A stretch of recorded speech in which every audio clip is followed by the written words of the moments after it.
আসসালামু আলাইকুম ওরহমতুল্লাহি ওবারাকাতু।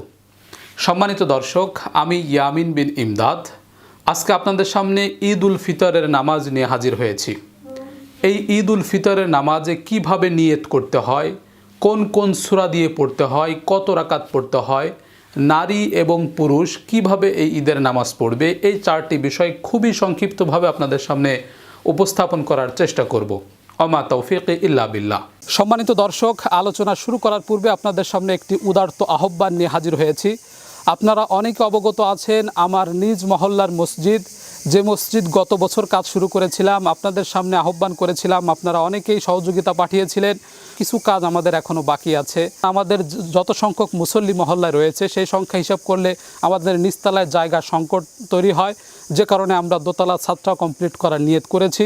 আপনাদের কাছে উদারত আহ্বান জানাচ্ছি, যার যার সামর্থ্য অনুযায়ী দেশ এবং প্রবাস থেকে আপনারা আপনাদের মৃত পিতামাতা, আত্মীয় স্বজন যে কোনো নামে আপনারা দান করতে পারেন।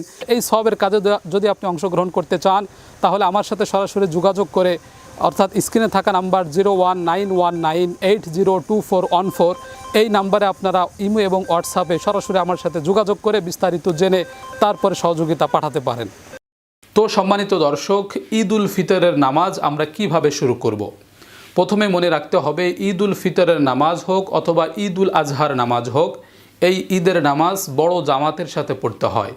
ঘরে কিংবা মসজিদে একা একা পড়া যায় না, জামাতের সাথে ঈদের নামাজ পড়তে হয়। এবং নারীরা যদি জামাতের সাথে ঈদগাহে গিয়ে ঈদের নামাজ পড়ার ব্যবস্থা পায় তাহলে ঈদগাহে গিয়ে নামাজ পড়তে পারবে, অন্যথায় বাড়িতে ঈদের নামাজ পড়ার কোনো সুযোগ নেই। এবং দ্বিতীয় বিষয় হলো, এই ঈদের নামাজে কোনো আজান একামত দিতে হয় না। ঈদ উল ফিতরে, ঈদ উল আজহার নামাজে কোনো আজানও নেই, কোনো একামতও নেই। তৃতীয় বিষয় হলো, এই ঈদের নামাজে অতিরিক্ত 6 তাকবীরও দেওয়া যায়, অতিরিক্ত 11 কিংবা 12 তাকবীরও দেওয়া যায়। সবগুলোই হাদিস থেকে সাব্যস্ত। অতএব এ নিয়ে কোনো মতপার্থক্য করার সুযোগ নেই। উপমহাদেশে আমরা ফিকে হানাফি মতে অতিরিক্ত 6 তাকবীরের সাথে ঈদের নামাজ পড়ে আসতেছি। অতএব আমরা অতিরিক্ত 6 তাকবীরের সাথে ঈদের নামাজ পড়লে কোনো সমস্যা নেই। তো অতিরিক্ত 6 তাকবীরের সাথে 2 রাকাত ঈদ উল ফিতরের নামাজ জামাতবদ্ধ হয়ে কিভাবে আদায় করতে হবে বিষয়টা আমি দেখিয়ে দিচ্ছি। অল্প সময়ের মধ্যে আপনারা খেয়াল করলে বুঝে যাবেন। ঈদের নামাজের জন্য যখন ডাকা হবে, আমরা পবিত্রতা অর্জন করে সুন্দর জামা কাপড় পরে ঈদগাহে যাব সকলে মিলে। ইমাম সাহেব যখন বলবে আপনারা কাতার সোজা করে দাঁড়ান, আমরা কিবলামুখী হয়ে কাতার সোজা করে দাঁড়াবো এবং যখনই কিবলামুখী হয়ে মুসল্লায় দাঁড়ালাম তখনই অন্তরে নিয়ত করতে হবে।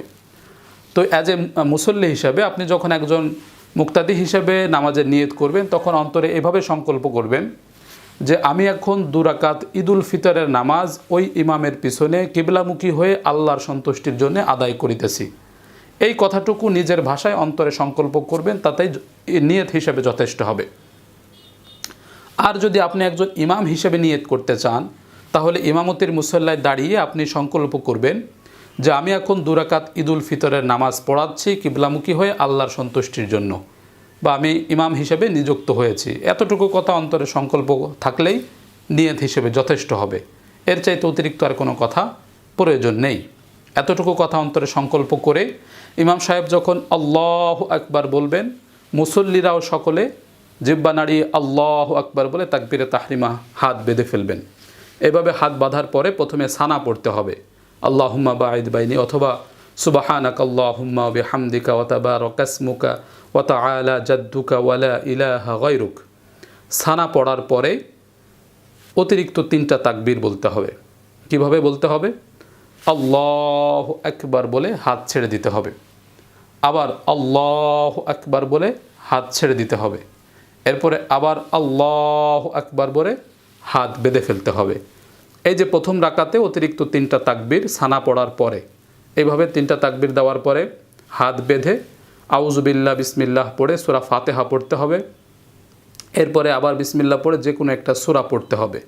যে কোনো একটা সূরা পড়ে আমরা রুকুতে চলে যাব আল্লাহু আকবার বলে, সুবহানা রাব্বিয়াল আযীম সুবহানা রাব্বিয়াল আযীম সুবহানা রাব্বিয়াল আযীম। এভাবে রুকুর তাসবিহ পড়ে সামি আল্লাহু লিমান হামিদাহ রব্বানা ওয়া লাকাল হামদ। এভাবে প্রথম রাকাতটা হয়ে গেল। এরপর আল্লাহু আকবার বলে সেজদায় চলে গেলাম, 2 সেজদা করলাম। 2 সেজদা থেকে আল্লাহু আকবার বলে সোজা হয়ে দাঁড়ালাম, হাত বেঁধে বিসমিল্লাহ পড়ে প্রথমে সূরা ফাতিহা পড়তে হবে। সূরা ফাতিহা পড়ার পরে আবার বিসমিল্লাহ পড়ে যে কোনো একটা সূরা পড়তে হবে। যে কোনো একটা সূরা শেষ করার পরে অতিরিক্ত 3টা তাকবীর দিতে হবে। মনে রাখতে হবে দ্বিতীয় রাকাতে সূরা ফাতিহা এবং অন্য একটা সূরা শেষ করার পরে অতিরিক্ত 3 তাকবীর। 3 তাকবীর দিতে হবে এভাবে, আল্লাহু আকবার বলে হাত ছেড়ে দিতে হবে, আল্লাহু আকবার বলে হাত ছেড়ে দিতে হবে, আল্লাহু আকবার বলে হাত ছেড়ে দিতে হবে। এই যে অতিরিক্ত 3টা তাকবীর। এবার রুকুতে যাওয়ার জন্য চতুর্থ তাকবীর, আল্লাহু আকবার বলে রুকুতে চলে যেতে হবে।